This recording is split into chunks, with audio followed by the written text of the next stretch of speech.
Alright, more Shining Song Starnova, JP the Third here, VNs Now, VNsNow.com. Alright, when we last left off, we were heading to this game's version of Akihabara. Never been myself, no intention to go. So, I'm not sure if it's accurate or not. If you've been or you are aware of the location, please let me know if it's accurate. It's just good to know these things, I think. Anyway, let's move on. We exited the train station and arrived at a familiar sight. Year after year, this place has always changed, but somehow keeps selling the exact same things. The character designs might change and the story details might be different, but the underlying best-selling formula will never change. 2D girlfriend, 2D girlfriend, 2D girlfriend! Or mechs. You know, Gundam is still selling well, I hear. Technically, I mean, Sunrider is the combination of both, but not even really, because you know what? I'm thinking too hard about this. This season, it might be ship girls. Next season, it might be monster girls. Then cat girls. Whatever the adjective, the key operating noun will always be girlfriend.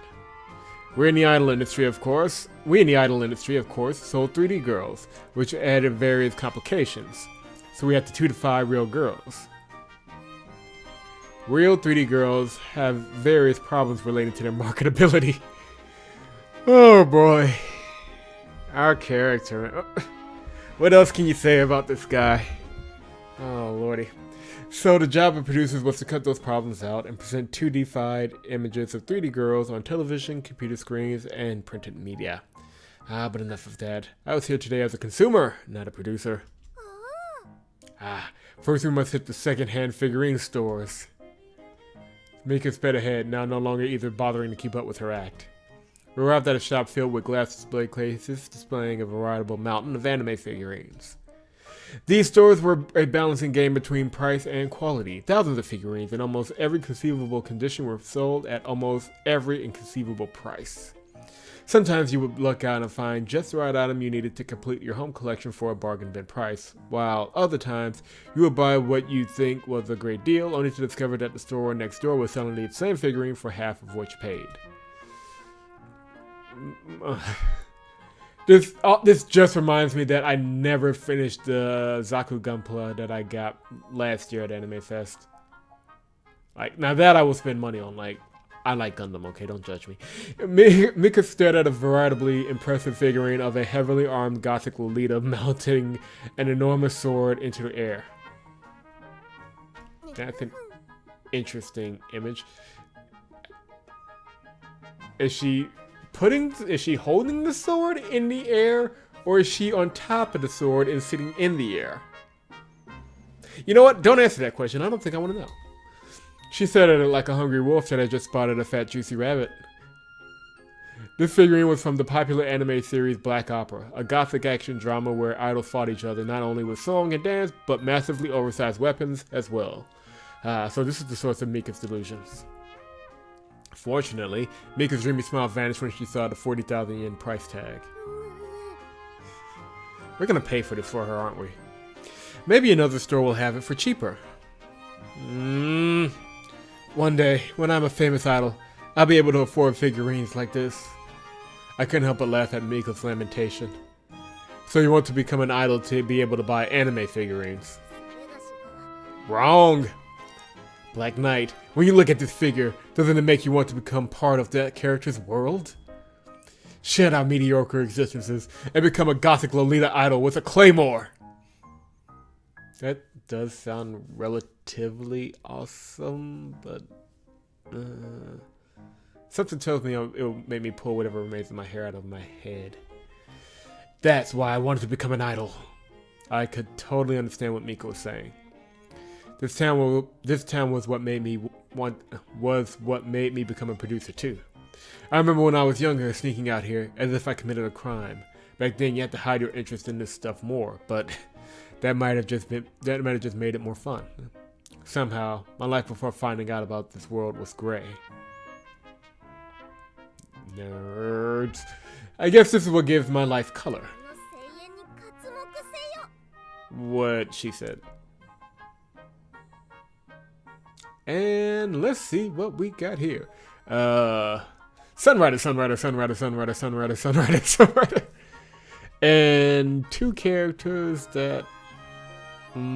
three characters that look like it's from some other Sekai project.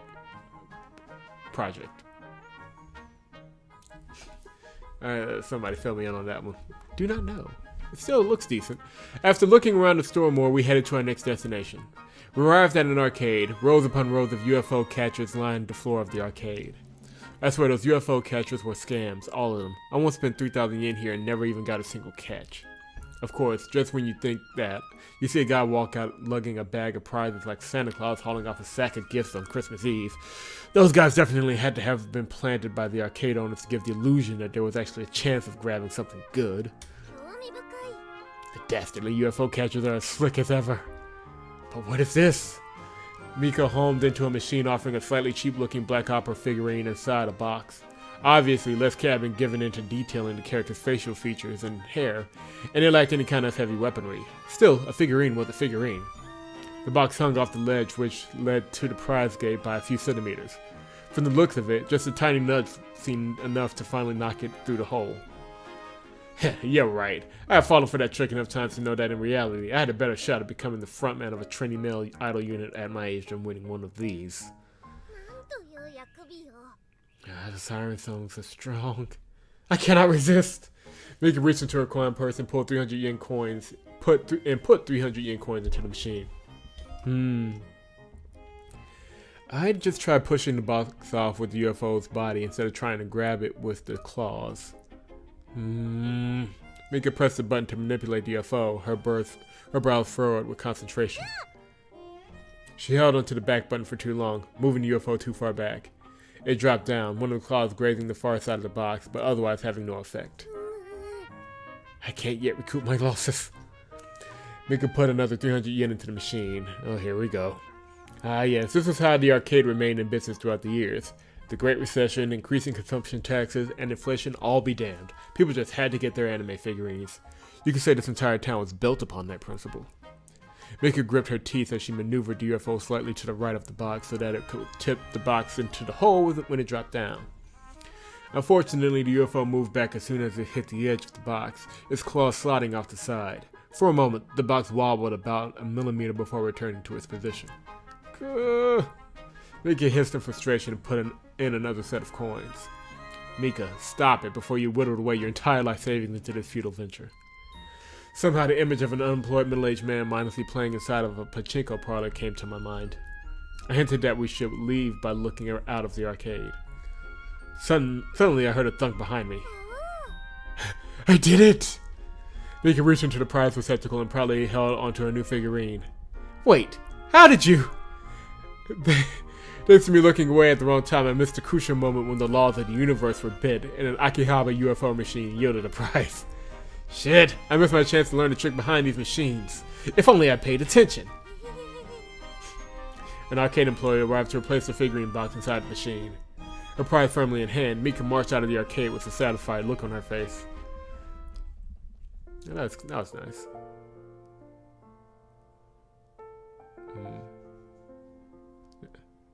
After browsing at some more stores, I was looking around to see if there's anything I noticed. I mean, this backdrop is actually very nice. I'm guessing that French restaurant right there is the one where Julie took that one sap. And above that is a pub where I'm assuming she took us. So, it's nice to actually see these things in detail. Still though, 3D artwork too, what you can get. After browsing some more stores, we walked back to the station. Mika held her new figurine in front of her with a proud look on her face. Today's loot proved bountiful. Perhaps you are a lucky charm, Black Knight. I would do well to keep you near. I'm a producer, not a charm you buy at a shrine. Just then Mika's stomach growled loudly. The rush of victory has drained my mana. Come to think of it, we haven't had any dinner yet, have we? I guess you forget trivial things like that when you're having fun with a fellow denizen of Akiba. And a girl to boot. Should we go grab something? Indeed. Lead the way, Black Knight. The two of us went into a nearby cafe. The smell of bread made my taste buds salivate.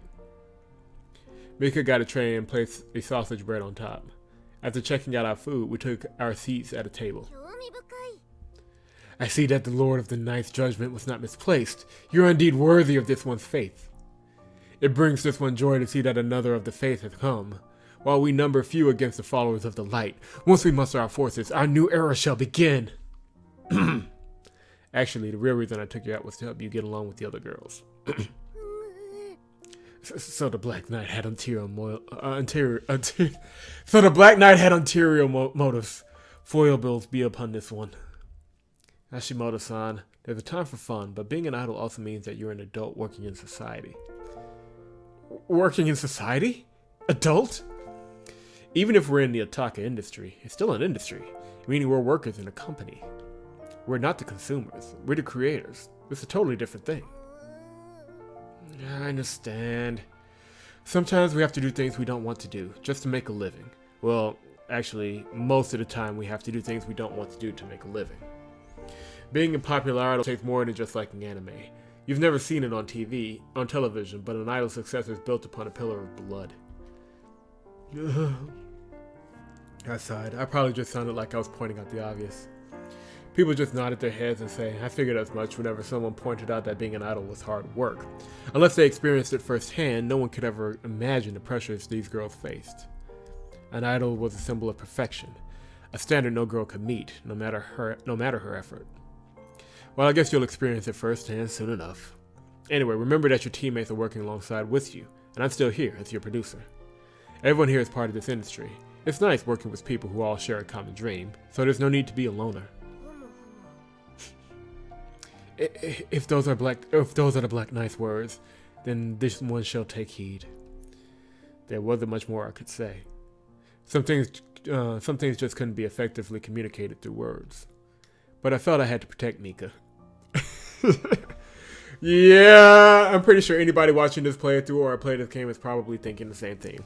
She was just a foolhardy girl who had no idea what kind of industry she was stepping into. Or was that my own moe delusions getting the better of me?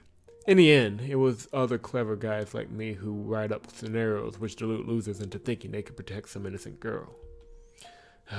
In the end, I guess this just meant I was a shit otaku too.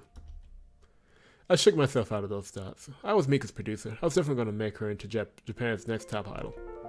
I, of all people, could not begin to doubt myself. With my confidence gathered, I finished the rest of my bread. That was a nice moment. We left the cafe after finishing our small dinner. Mika ran a hand and turned around. Today was fun. Let us do it again sometime, Black Knight. Yeah. Was it just me, or did this little outing feel more like a date rather than a professional team-building exercise? Don't you start! Don't ruin something nice! I rather not continue this train of thought. I was clearly letting my hormones get the better of me. I couldn't afford to slack off. Not when I was the producer. I'll take what I can get. It was a grand Mika waved as she went home.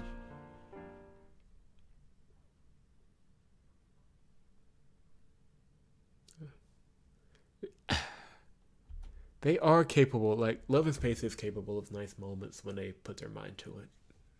They just gotta tie it together into an actual narrative that doesn't feel sleazy, which, that's the trick, isn't it? The next day, Mika approached the other girls during practice. Oh, God. Hey, what's that? Mika offered them a binder of printouts. Take these. I stayed up last night doing research into what anime songs were popular. By downloading various opinion polls online and then combining the votes, the other girls looked through the printouts. This actually looks like it could be helpful. No crap, she's obviously the nerdiest of the entire group. Mika-chan worked really hard, eh? Well, I guess Chuuni-chan can be useful sometimes too. Just sometimes, okay? Anyway, this is a pretty rare sight, isn't it? For Mika-chan to be acting normally. There she goes. Be grateful, commoners, for this one gazed into the halcyon of forbidden knowledge at the deepest hours of the night to bring you this intel. Okay. Alright, let's get back to practice, everyone. With that, Mika and Aki return to their usual routine.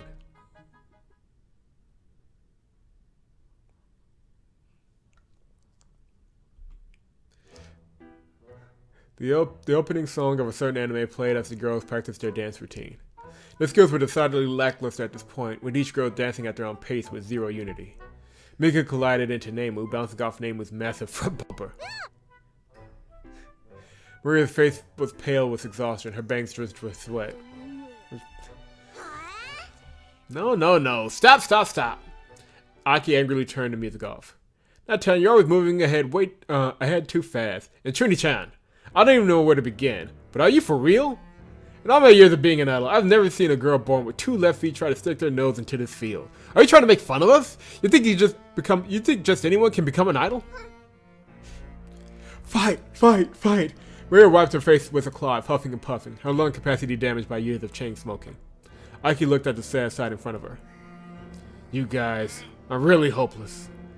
Listen up good. You guys are the most washed up, pathetic excuses for idols I've ever seen.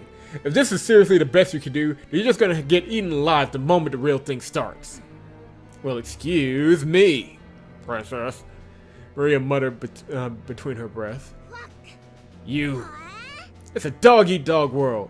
Some of you might not make the cut at this rate. It's just the way things go. The weakest link in the chain gets cut. It's everyone for themselves now. Unknown to Aki, I've come downstairs and was now standing behind her. The others averted their eyes awkwardly as Aki continued with her diatribe, completely unaware that her pure lolly image was scattering to the winds with each whirl. Oh, don't avert your eyes like that. This is the life you've chosen for yourself. If you guys can't keep up with me, then well, I guess I'll just have to go on by myself. I'm in this too deep just to I'm in this too deep to stop just because you guys lack the same drive. Nice. Natsuki looked at Aki with a sinister look, grinning at the faux lolly's comeuppance. Aki-chan. Sasami finally awkwardly pointed behind Aki with a forced smile plastered on her face. What? Why are you all? Aki turned around to my chest.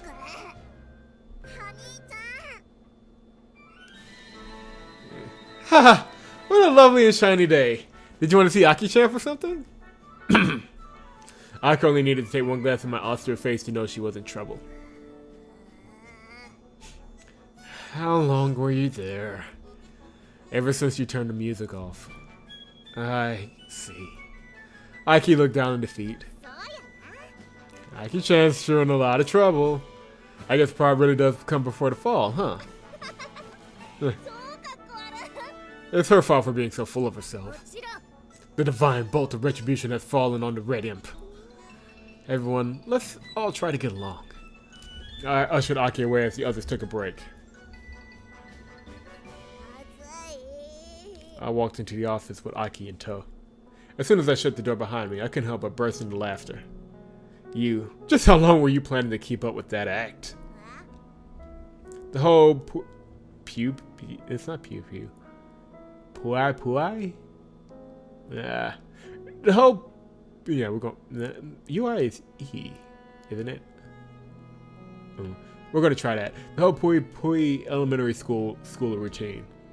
You mean you already knew? Yeah. Of course I knew. From the moment I met you. What, did you think I did zero research about you? Aren't you underestimating your producer a little too much? Well, you got me good, eh? It just can't be helped, okay? I'm used to acting like that around the middle management guys. I'm just marketing my appeal point, that's all. For 7 straight years? Aki winked and formed her hands into a heart like a girl at a maid cafe.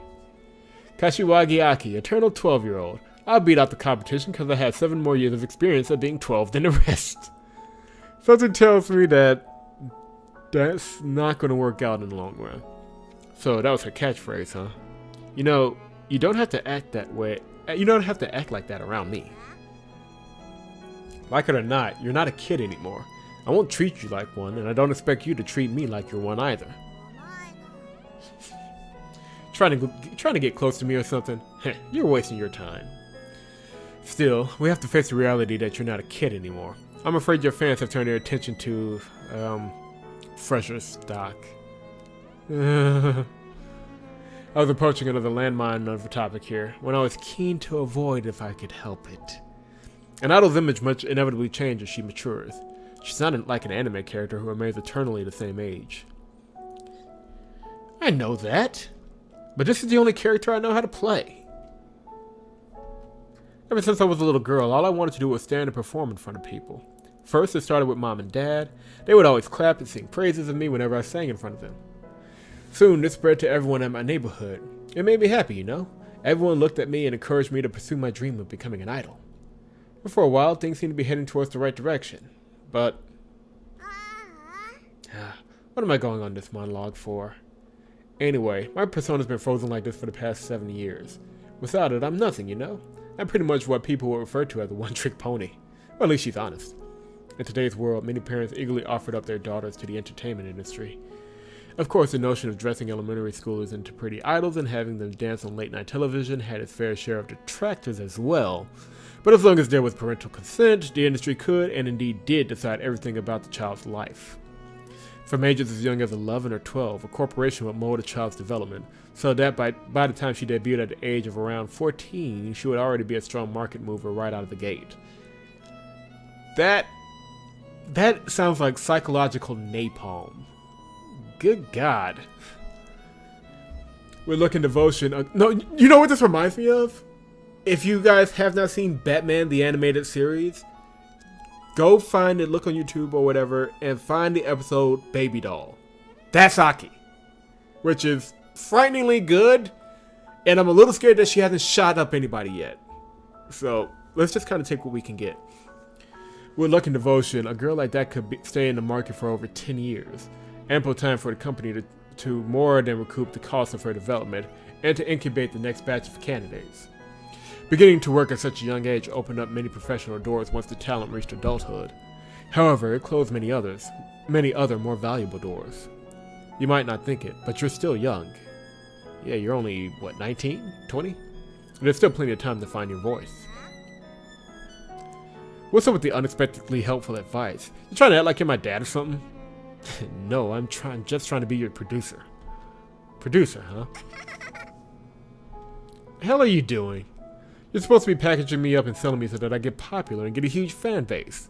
Listen here, producer. Enough with your talks. Aki crossed her arms and looked at me with a greedy grin. I'm in this to become famous. I don't need sweet talks or pass on the ass from you. I ain't some frail flower who's just gonna wither away because, ooh la la, being an idol is so heartrending. I only care about the results, okay? Do whatever the hell needs to be done. Just make me into an idol. Aki stared into my face, her eyes tough as steel. It was then that I knew why her fans had left her. The small girl no longer had the innocent twinkling eyes of a child. She had the eyes of a grown woman. Understood. Then good. Anyways, I'm going back to practice. With that, Aki left the office. That girl was willing to do anything to become an idol. What am I doing? Deep down, I was worried. For a girl to enter the business world before she even learned something as basic as the multiplication table. But this was the industry I chose to work in. The #1 idol group in Japan right now sure as hell didn't laugh and smile their way to the top. They were there because they played the game and won. And I too had to keep playing that game if I wanted to one day reach the same spot. Once again, I pushed my doubts away and returned to work. Wow. So, let's put a pin in it there, and when we come back, we will see... Oh, Lord. We will see what fresh hell awaits us. And after a couple of really good videos, too. I mean, the potential really is there for this to be a solid game. But I'm not quite ready to list off my doubts. So, leave a like in the comment section if you... leave a comment if you enjoyed the video. Like if you liked the video. Subscribe if you haven't done it yet. And I will see you in the next one. If I can just hit the button. Hit the button!